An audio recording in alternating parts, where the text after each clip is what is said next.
Et on va continuer avec une personne que j'ai voulu ramener dans une histoire, somme toute, très quotidienne de ma vie où je me suis dit, bon, écoutez, je joue beaucoup, je fais beaucoup de paddle. Je fais beaucoup de paddle et tout. Et à un moment, j'avais, bizarre, petit début de blessure. Classique, vous allez me dire. Trentaine. Petit début, mal à l'épaule et tout. Je me suis dit, ah, putain, merde, faut que j'aille voir le kiné, peut-être ostéo, etc. Je suis allé voir un kiné, j'ai pris sur Doctolib en mode classique et je suis tombé sur une personne qui s'avère être aussi créateur de contenu, je ne le savais pas. Et je me suis dit que en ce début d'année où plein de gens prennent des résolutions liées au sport, de se remettre au sport et tout, ça pouvait être sympa de pouvoir parler un peu à un kiné, des bonnes pratiques, des mauvaises pratiques, des choses à faire, des idées reçues autour du sport. C'est le challenger de la semaine, les amis.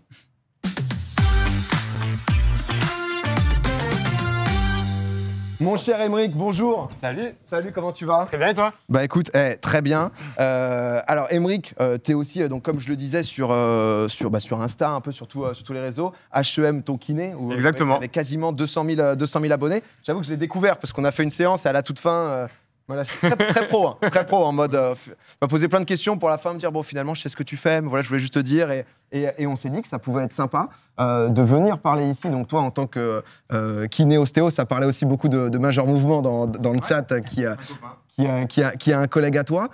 Et je me suis dit, ouais, bah, exactement comme je disais, tout le monde veut se remettre au sport. Ouais. On a parfois beaucoup d'idées un peu préconçues, de trucs qu'on a en tête depuis le début, etc. Et on va se faire un peu une review. Je me suis dit que ça pouvait être très cool. Peut-être parce que c'est vrai qu'il y a quand même ici du bon sportif. Hein. J'ai vu qu'il y avait du sportif qui s'y remet, donc en effet. Honnêtement, il y a un peu de tout. J'ai envie de commencer avec le fait de courir qui peut être mauvais pour les genoux. On entend souvent parler de ça, etc. Qu'est-ce que tu peux nous dire là-dessus? Est-ce que c'est vrai? Est-ce que c'est faux? Ouais, c'est une bonne question. Puis là, malgré le froid, mais la rentrée, c'est un sport facile, accessible, donc beaucoup de personnes veulent courir. Mais il y a ceux qui ont déjà mal aux genoux et qui hésitent, et ceux qui ont peur d'avoir des douleurs de genoux. Eh bien, bonne nouvelle, on sait qu'aujourd'hui, courir n'est pas du tout mauvais pour les genoux. Et si par hasard une douleur de genou apparaît quand vous courez, c'est sûrement pas la course le problème, mais peut-être plus le volume d'entraînement ou les bonnes résolutions qui étaient un peu excessives. En fait, il y a même des études qui ont été faites qui regardent les genoux des gens qui courent vs des gens plutôt sédentaires, et ils se rendent compte que les gens qui courent ont des genoux plus épais et plus résistants. Pourquoi? Parce qu'en fait, c'est simple. Le fait de mettre un peu de contrainte dans une articulation, eh ben, ça va plutôt la renforcer. Si on utilise un peu un muscle, le muscle il gonfle, et ben, si on utilise un petit peu un os ou un cartilage, il se renforce. Donc si par hasard, quand vous vous mettez à courir, il y a des douleurs qui apparaissent au niveau du genou, c'est plutôt que vous y êtes allé un peu trop fort. Par exemple, je suis allé courir une demi-heure alors que j'ai plus l'habitude, ben en fait c'est déjà beaucoup trop. Et qu'est-ce qu'il en est pour... parce que c'est vrai qu'aussi parfois il y a des gens qui sont en surpoids, qui se disent en fait je vais pas aller courir parce que ça va me tabasser les jambes, les genoux, etc. Est-ce que c'est mauvais, c'est pas conseillé? Eh ben pas du tout, c'est conseillé une fois encore, et c'est d'ailleurs un très bon outil pour perdre du poids. Courir lorsqu'on est en surpoids n'est pas mauvais, ça va juste demander un peu plus de progression. Okay. Quelqu'un qui court et qui n'est pas en surpoids, bah peut-être qu'elle va commencer par plutôt 10 minutes, rentrer chez elle et voir comment elle se sent. Et bien une personne qui est en surpoids, elle peut y aller, mais peut-être faire 1 minute de course, 1 minute de marche, 5 fois, et rentrer à la maison. Okay. Il y a un peu cette idée reçue dans le sport de « il faut faire une demi-heure ». On l'a longtemps cru que c'était au bout d'une demi-heure qu'on commence à brûler des calories, etc. Aujourd'hui, on y est revenu, on sait qu'on s'est un peu planté. Et donc, pour se remettre au sport, ne pas hésiter à faire seulement 5-10 minutes. Peut-être que vous aurez l'impression de ne pas avoir travaillé. Pour autant, vos tendons vont se renforcer, vos cartilages vont s'habituer. Et si vous êtes en surpoids, bah, vous allez laisser un peu plus de temps à votre corps. Donc, c'est génial. Non mais ça c'est vrai que c'est intéressant. On précise que tu n'es pas juste amateur de sport, c'est-à-dire que tu es diplômé. Ouais, je suis kiné, ostéopathe, j'ai beaucoup de patients sportifs au cabinet et je pratique aussi de mon côté régulièrement. Non mais juste pour clarifier, bien sûr, c'est basé sur des études où c'est pas juste en mode.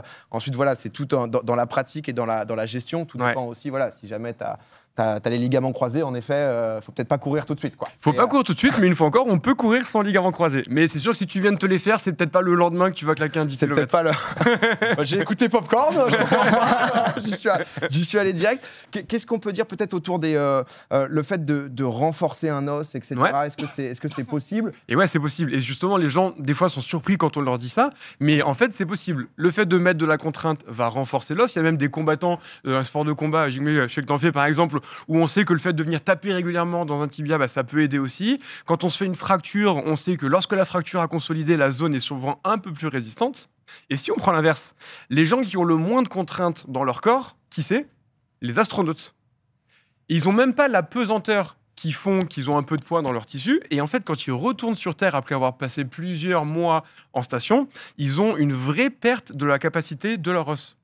Une autre population, c'est les personnes âgées, avec cette fameuse ostéoporose. Alors, il y a l'âge, mais il y a aussi les os qui deviennent friables. Exactement, qui deviennent hyper friables et fragiles, ce J'ai eu qui peur fait de que ça, hein. malheureusement, nos grands-parents, quand ils tombent, boum, ils se cassent la hanche. Parce que en vrai, moi, c'est vrai que je m'étais pété la clavicule un peu première fois et tout. Et c'est con, mais c'est pas les idées reçues, mais tu te dis, ok, je vais attendre que ça se répare et tout. Et on m'avait dit, non, au contraire, faut commencer à faire un peu d'exercice dessus parce que ça va aider. Ouais. Mais c'est vrai qu'il y a un peu pas contre-intuitif, mais au tout début, tu te dis, ouais, on va laisser, ça va se réparer tout seul, quoi. Toi, tu t'es pas pété des trucs, Jigmé? Non, jamais. J'ai de la chance sur ça. Pas de blessures, si ce n'est des blessures hématomes ou boiter après trop de low kick dans la jambe. C'est des trucs qui arrivent. Voilà, c'est rien de grave. Sale journée. Voilà, ouais, sa journée. Ouais. Non, mais c'est vrai que c'est hyper intéressant. On s'est dit honnêtement que ça pouvait être cool parce que c'est vrai que parfois il y a des idées qui peuvent ne pas nous faire certaines choses ou autres et ça peut jouer. Des grosses idées aussi autour de l'ostéopathie. Parce qu'on l'a dit, t'es kiné et ostéo. On entend souvent ce truc de faut que j'aille me faire remettre chez l'ostéo, etc. En vrai, c'est faux, les os ne bougent pas. Ouais, alors les os bougent, on est fait pour bouger. Par exemple, au niveau du dos, souvent, l'ostéo va remettre la vertèbre en place. On a 24 vertèbres, donc c'est bien pour que les 24 puissent bouger les unes par rapport aux autres. Mais en effet, les ostéos, et ça vraiment, il y a encore beaucoup de gens qui le pensent, ne remettent pas les os en place et ne remettent pas les articulations ou les vertèbres à leur place. On entend souvent, j'ai mon bassin qui est décalé, ou mon ostéo, il va me remettre, lâchant que ma vertèbre, elle a bougé. En fait, non. Ce qui se passe quand on manipule, c'est plutôt qu'on va essayer de faire bouger la zone, mais on va pas remettre la vertèbre en place. Est-ce que je peux aller montrer ça directement sur mon ami? T'as ramené un squelette. J'ai vu on avait ça. Globalement, une technique qu'on voit beaucoup en ostéopathie, c'est le patient est sur le dos, l'ostéopathe met sa main comme ça, et puis il vient fortement ou rapidement appuyer. On pense qu'il est venu remettre une vertèbre correctement à sa place. En fait, c'est pas ça qu'on fait en termes de soins. Ce qu'il faut savoir, c'est que là, il y a toutes les vertèbres, vous voyez, on en a 24, et entre chaque vertèbre, il y a des petits muscles. Et lorsque l'ostéo, il vient vous manipuler parce que vous vous sentez un peu bloqué, vous dites « Ah, ça bouge pas très bien », en fait, ce qu'il va venir faire, c'est juste très rapidement, clac, mobiliser une vertèbre par rapport à l'autre et venir faire un petit étirement très rapide de la zone. Vous, d'un seul coup, ça va vraiment mieux, vous sentez qu'il vous a remis en place ou que la zone bouge mieux, mais ce qu'il est venu faire, c'est juste venir étirer très rapidement. Des fois, il y a un bruit de crack, on pense qu'il a remis la vertèbre, mais non, soit c'est une bulle d'air, soit ce qu'on appelle la cavitation. Je sais pas si on va l'entendre dans mon micro, c'est quoi? Mais c'est juste de l'air qui bouge et qui va faire ce petit bruit spécifique, mais on n'a pas replacé. Et d'ailleurs, ils ont même fait des études avec des radios, parce que si ça a été déplacé, on va le voir à l'imagerie. Donc ils prenaient des gens, une radio, une manip avec l'ostéopathe, ils refaisaient la radio, je le donne en mille, et il n'y a rien qui avait bougé. Et pourquoi? Parce que c'est vrai que c'est un vaste sujet, l'ostéopathie, on va pas se faire tout l'intégrer et tout, mais tu me disais... il y a énormément d'ostéopathes en France. Oui, il y a beaucoup d'ostéopathes en France. C'est un problème, on est le pays au monde où il y a le plus d'ostéopathes par nombre d'habitants. Et qu'est-ce qui s'est passé? Alors en fait, il y a eu, au niveau des lois, il y a eu, en gros, un peu n'importe qui pouvait ouvrir une école. Donc il y a eu un moment donné où il y a beaucoup d'écoles qui ont ouvert, donc beaucoup de diplômés, donc beaucoup d'ostéopathes. Et c'est un métier qui est très difficile à cadrer parce que chaque école a un peu sa philosophie et chaque ostéopathe va pratiquer à sa manière. T'as ceux qui font que craquer, t'as ceux qui font jamais craquer, qui vont poser les mains. T'en as, ils font beaucoup de crâniens, beaucoup au niveau du ventre. Donc c'est très particulier, ostéopathie. Et il y a un peu de tout et n'importe quoi, mais comme dans n'importe quelle profession. Donc c'est vrai que, par exemple, sur ce discours, il y a beaucoup d'ostéos qui ont véhiculé ces croyances de « on vous remet en place ». Mais le problème, c'est que si le patient il pense qu'il s'est déplacé, il va avoir besoin en permanence qu'on le remette en place. Et donc, il devenait dépendant de son thérapeute. Moi, jusqu'à peu, il y avait un peu ce truc de peut-être que j'ai le bassin un peu plus haut, que tu peux être remis. Je sais pas pourquoi. J'avoue que je pense que c'est des croyances un peu collectives. En fait, c'est un sentiment qu'on a. Et moi, pour l'avoir déjà eu, je sais pas si toi tu l'as eu, tu te sens bloqué. Donc, quand on te dit c'est bloqué, on te le remet, ça te paraît cohérent et tu ancres ça. Mais en fait, c'est plus des tensions musculaires qu'on va libérer. Non, mais je voulais qu'on en parle quand même, juste parce que c'est vrai que c'est tout un sujet assez intéressant. Peut-être pour continuer un peu sur les trucs aussi de douleur. Très souvent, on a une douleur, on va mettre du froid. C'est pas si bien. Du chaud, du froid. Moi, je veux savoir, qu'est-ce que vous avez tendance à mettre? Toi, si t'as une douleur quelque part, tu aurais tendance à mettre quoi? Moi, je sais pas, c'est les petits pois, frère. Les petits pois picards. Moi, j'hésite pas, quoi. Non, c'est vrai que souvent, je mets du froid, moi. Moi, je dirais des trucs chauds parce que j'ai une crème que j'avais quand j'avais des problèmes à ça. C'était plus musculaire. Et quand je la frottais, elle me chauffait la partie, donc je sais pas. Moi, c'était plus chaud. Ouais, donc il y a un peu ce gros débat, est-ce qu'on met du chaud, est-ce qu'on met du froid? En fait, le froid, on va essayer de comprendre, il a deux effets. Antidouleur, clairement, c'est anesthésiant. Les crèmes de froid, on les voit des fois sur le terrain, les bombes de froid ou dans le foot ou autre chose. Et il y a un effet anti-inflammatoire. Donc, clairement, le froid, il va couper l'inflammation de votre corps. Ça plus mal, quoi. Exactement. Le problème, c'est que quand on se blesse, cette inflammation, elle est intéressante et elle est importante. on prend un cas classique, je me fais une entorse de cheville. Mon pied, il part, ma cheville commence à gonfler. Pourquoi est-ce que ça gonfle ? Parce que ton corps produit des éléments pour reconstruire le ligament, la corde qui a été un petit peu abîmée. Donc, si tu mets du froid, le problème, c'est que tu vas bloquer l'arrivée des nouveaux éléments qui vont faire que ton corps va vouloir se reconstruire. Donc, en réalité, on a tendance aujourd'hui à mettre de moins en moins de froid parce qu'en fait, on est en train de bloquer un truc naturel que ton corps mettait en place pour te guérir. Okay. Donc le froid, c'est plutôt si vraiment grosse douleur, vraiment ta cheville elle a vraiment beaucoup gonflé, ou alors tu viens de te faire opérer, tu vois, c'est différent, ou alors parce que la douleur est très très importante, mais sinon soit on laisse tranquille, soit comme tu me disais, quand c'est musculaire, on a plutôt tendance à mettre du chaud. Par exemple, un footballeur qui vient de se faire un claquage sur un sprint, souvent les ischio-jambiers qui sont derrière la cuisse peuvent être abîmés, on va mettre du chaud, pourquoi ? Parce que ça va favoriser justement la circulation et l'arrivée des bons éléments pour refaire du muscle. Donc, globalement, plutôt du chaud sur les muscles pour favoriser cette circulation et refaire du tissu. Et soit on laisse tranquille parce que tout va bien, ou alors si vraiment c'est très très douloureux ou très gonflé, on peut mettre les fameux petits poids dont tu nous parlais. Ouais, Ah, je suis sur de la vraie blessure aussi. Quand je viens, je suis pas là pour rigoler, moi ça casse quoi. Donc ça joue. Mais je vois les gens, c'est pour décontracter le muscle, ça dit baume du tigre. C'était pas le baume du tigre dont tu parlais tout à l'heure ? Non, c'est pas ça, mais je connais le baume du tigre. Ouais, baume du tigre bien chauffant aussi. C'est connu. Mais c'est vrai que moi j'avais plus ce truc de chauffer avant, tu sais, en mode un peu en préparation, plus que. Chauffer, oui, c'est le but de l'échauffement d'ailleurs avant de s'entraîner, c'est de venir préparer la zone à l'effort, etc. Non, et si vous avez des questions, en vrai, dans le chat, n'hésitez pas, c'est un peu le but. Et Joël, moi, j'ai une question, j'ai envie de débunker ça ce soir. Dis-moi. Est-ce que la musculation ralentit vraiment la croissance ? Non, c'est complètement faux. Voilà, merci, au revoir. Complètement faux. Moi, ça fait des années que je dis ça aux gens, ils me disent mais non, mais regarde, il y a tout le temps, ils me sortent une photo d'un petit Américain qui a fait de la... Non, c'était qu'il était destiné à ne pas être grand. Le seul inconvénient de faire de la musculation tôt, c'est au niveau de la solidité des os. Non, même pas en réalité. Et en fait, pour rebondir à ce que tu dis, c'est est-ce que faire du basket, ça fait grandir ? Tu vois, c'est plutôt un biais de sélection. Mais en fait, non, il n'y a aucun problème de faire de la musculation ou globalement de porter des charges chez les jeunes. Ouais, mais si, admettons, j'ai n'importe quoi, t'as 13, 14 ans, t'es pas encore fini, on te met, j'exagère, 120 kilos de développé couché, c'est dangereux, non ? Non. Ce qui va être dangereux, c'est pas que tu partes sur 20 kilos de développé couché, c'est en fait depuis combien de temps tu t'entraînes et est-ce que tu as été progressif. Si tu mets un gamin un peu musclé directement sur une barre à 120, il a autant de chances de se blesser qu'un sportif. Mais non, il n'y a pas de risque chez les enfants de porter du poids lourd. Comme tu dis, après en étant en bon état de cause, en bon poids, en bon geste, etc. J'imagine peut-être que s'il y a grosse blessure du coup parce qu'il y a poids ou autre, par contre là ça peut être terrible pour ralentir autre. Oui, exactement. En fait, c'est juste que chez les jeunes, il faut déjà apprendre la bonne technique parce qu'ils n'ont pas d'expérience d'un sport en particulier. Donc s'ils veulent faire du squat ou du développé couché comme tu dis, il faut prendre le temps de la rapprendre. Ils n'ont pas la coordination musculaire qu'a un adulte de 30 ans qui a passé sa vie à utiliser ses bras. Donc ça prend un peu plus de temps d'apprentissage et il faut être très progressif. Mais un peu comme on en parlait tout à l'heure sur la course à pied. Mais ils peuvent porter des charges et ça ne va pas du tout ralentir la croissance et ça fait même d'ailleurs partie des recommandations de l'OMS, l'Organisation mondiale de la santé, que les jeunes portent de les charges. Alors ils disent pas de faire 120 au développé couché, désolé. Mais c'est dans leurs recommandations. Faut pas que les parents ils aient l'info, sinon ils vont continuer à nous traiter comme des larbins, là. À aller faire des allers-retours dans le garage pour porter des. Toi aussi t'as porté les courses dans la voiture. Non, c'est bon, faut pas lui dire ça, moi, à mon père. Non mais c'est vrai que ensuite c'est parce que moi j'avais ce truc de avant 16 ans la muscu c'est mauvais. J'ai toujours eu, je pense que dans le chat aussi beaucoup et tout.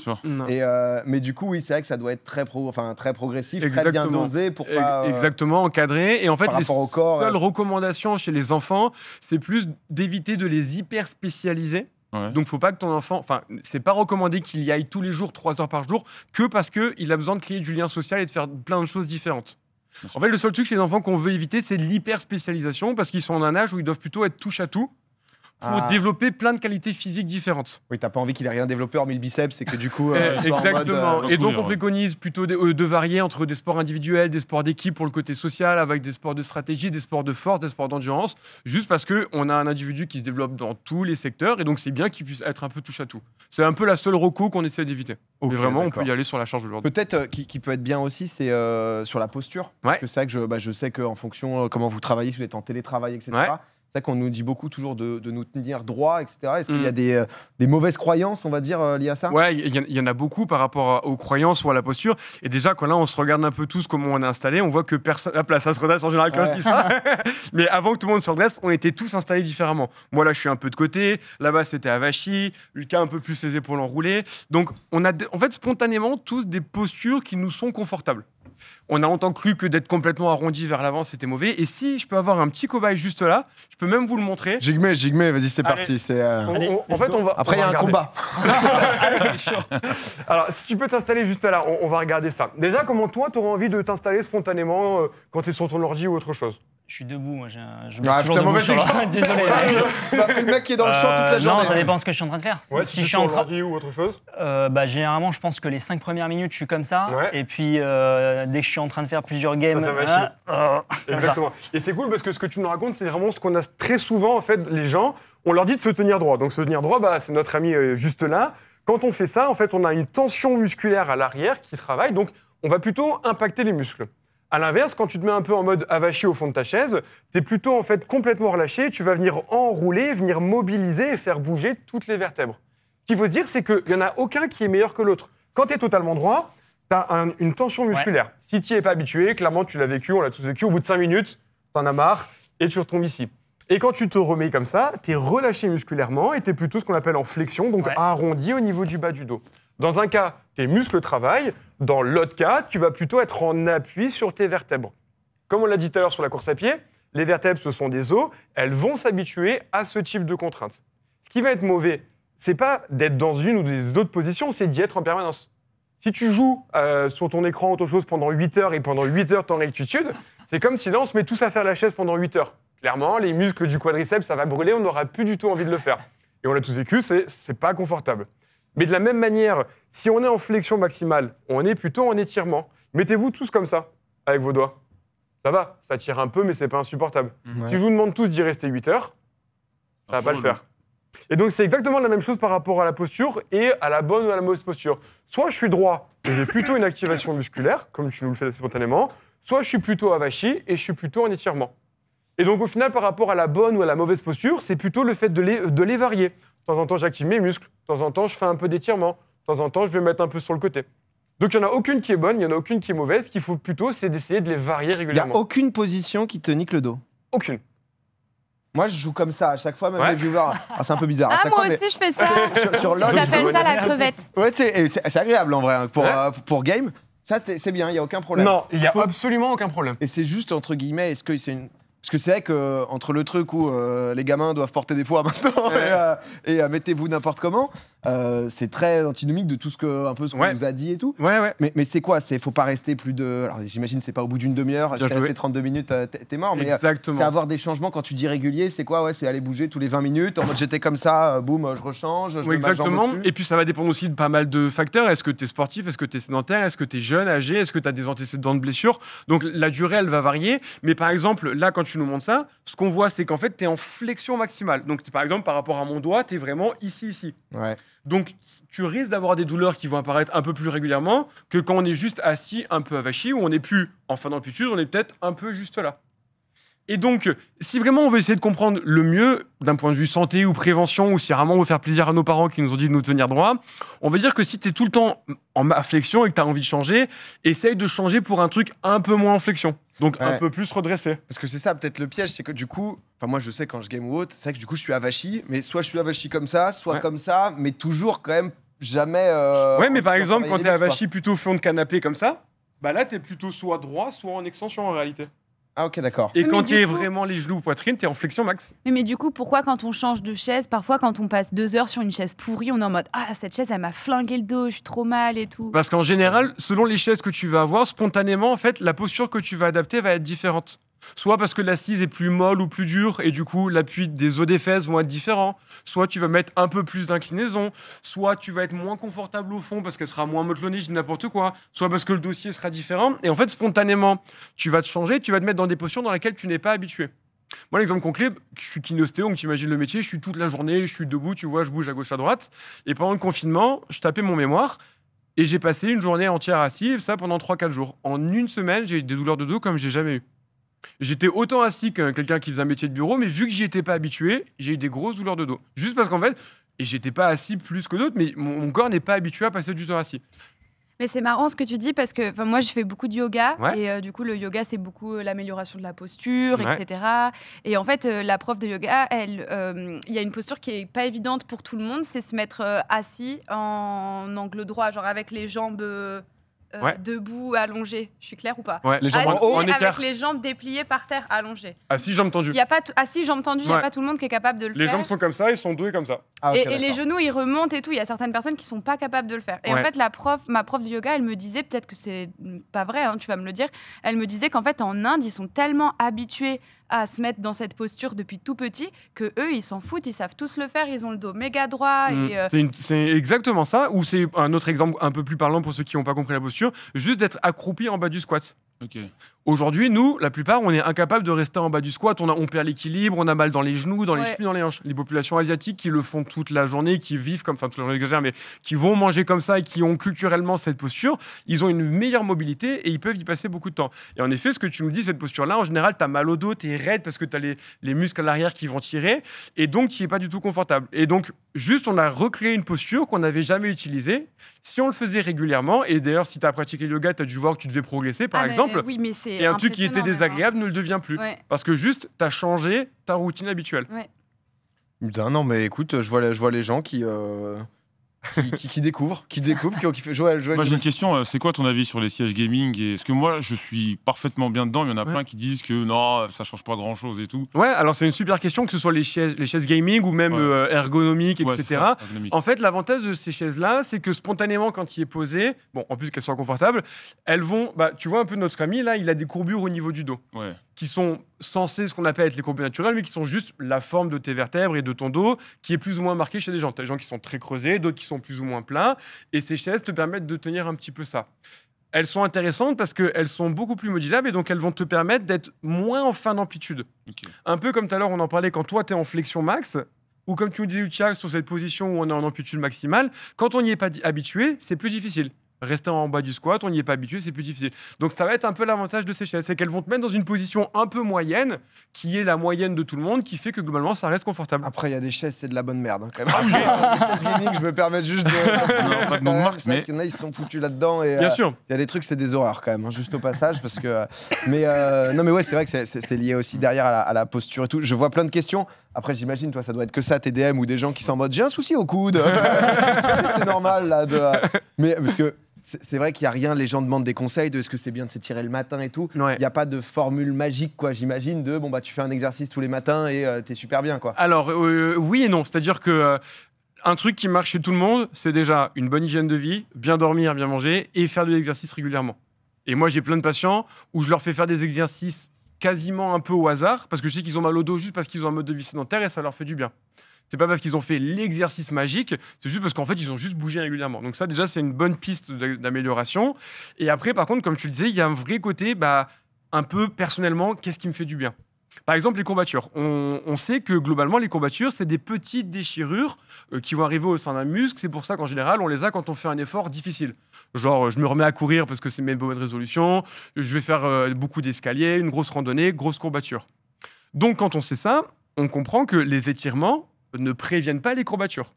Et ça, la science l'a testé. Ils ont pris plein de groupes, ils leur font des courbatures. Et regarde, on voit que globalement, ça ne marche pas. Par contre, j'ai des patients au cabinet qui me disent « Aymeric, si je ne m'étire pas, j'ai des courbatures. Et si je m'étire, j'en ai pas. » Dans ce cas-là, étire-toi. Tu vois. Et donc souvent, moi, je dis aussi aux patients de ne pas hésiter à tester des choses. Si tu veux mettre en place une routine mobilité le matin au réveil, teste-la et vois comment tu te sens. Si tu veux essayer de t'étirer après, même si la science, elle dit que ça marche pas, fais-le, ça te fait du bien, continue de le faire. Donc il y a un peu ce côté, la science nous dit ça, mais il faut pas oublier que chaque individu est différent. Et donc le fait de tester, ça reste le meilleur truc. Surtout que c'est anodin. On teste pas des pilules ou autre chose, on sait pas ce qu'il y a dedans. Ça reste des choses, tu t'étires et tu tu testes te de fais faire bouger. des pompes et des abdos le matin, c'est en fonction, tu verras. Exactement. Et donc, l'exemple des courbatures, je trouve que c'est vraiment concret parce que clairement, j'ai plein de patients moi, qui me disent mais je suis obligé de m'étirer, mais il n'y a rien qui l'explique. Mais si ça leur fait du bien, bombardez. Non, bah écoute, en tout cas, merci beaucoup, Aymeric, Avec plaisir. honnêtement, Beaucoup. pour ces petites Merci à vous. précisions. J'avoue, ça fait plaisir. Si jamais on peut te retrouver sur Insta. Ouais, quand même. absolument. Sur Insta, YouTube, sur Aime ton kiné. Ah, t'es bon, hein. Emmerich. C'est fort. Merci beaucoup en tout cas. Merci. On se voit en séance. Bonne journée à tous. Ciao, bonne soirée. Trop cool cet invité. Bah ouais, on s'est dit parce que c'est vrai que début d'année, tout le monde veut faire du sport et c'est vrai qu'il y a plein de trucs de croyances. J'avoue que le truc de muscu. Ah ouais, non mais ça, parce qu'il y en a plein qui m'ont. Toi, t'as commencé à quel âge la muscu, Joël? Moi, j'ai commencé la musculation à 15 ans. J'ai cru que t'allais me dire à 8 ans. Non, mais après, moi, il y avait une différence, c'est que j'ai arrêté de grandir à 15 ans avant de commencer la muscu. Ah Ok. ouais. Donc en vrai, à 15 ans, j'avais cette Mais taille-là non. en fait. Ah oui. Ouais. Ok. C'est marrant parce que Ah ouais. chez les garçons, en général, ça arrive plus tard quand même. Ouais, après c'est. Je vais pas dire c'est aléatoire, j'en sais rien, mais c'est vrai que parfois tu vois des gens. Tu Ouais, fais 1m combien? 1m91. Ah ouais, c'est vrai que le 1m91 en troisième, Ouais, c'était pas mal. Enfin, le plus grand que les profs. Impressionnant. c'est quelque chose quoi. Joël fait quelle taille? Bah du coup 1m91. Super instructif, comme d'habitude. Domingo en panique sur sa position crevette. Non mais c'est vrai que même parfois en live on me dit PA tiens-toi bien là à ton dos. Mhm. Très gentil d'ailleurs au passage. Je vous remercie mais ouais non c'est C'est bon la position crevette. c'est bon tant que tu changes. Mais c'est vrai que c'est comme tout comme d'hab. Faut juste jamais Ouais. être dans l'excès de quelque chose et Oui. essayer de. Mais c'est toi là, Après, tu Jigme. sais- Pardon. Pardon. Bon attends mais pardon moi. Tu sais, depuis que j'ai changé ma chaise, en vrai, je me mets moins en position crevette qu'avant. Donc parfois, je me dis peut-être même c'est ton corps instinctivement qui, bah non, je suis bien comme ça et je me Ouais. mets plus comme avant, tu vois. Après, ça dépend. C'est vrai que dès que tu commences, c'est sympa d'être avachi. Il y a un Ouais. truc. Il y a quelque chose. Non, j'étais en train de dire, c'est vrai que toi, tu fais 3 fois par semaine, mais c'est ce même truc. Si tu commences à avoir un bon niveau de champion régional et tout, ou, je ne sais pas si vous êtes au courant quand même, parce que oui, il a 3500 hectares. En plus de ça, il est champion régional. 3,5. C'est 3500 hectares, en effet. Il vient de les avoir et c'est assez énorme. Si jamais d'ailleurs vous voulez 3 des millions, confitures Mirabelle, vous avez juste à envoyer un DM à Jigme. Voilà, vous lui dites la commande, l'adresse et ensuite ça part sous une semaine. Hein. Vraiment, Vraiment, on est chrono fraîche. on est impressionnés.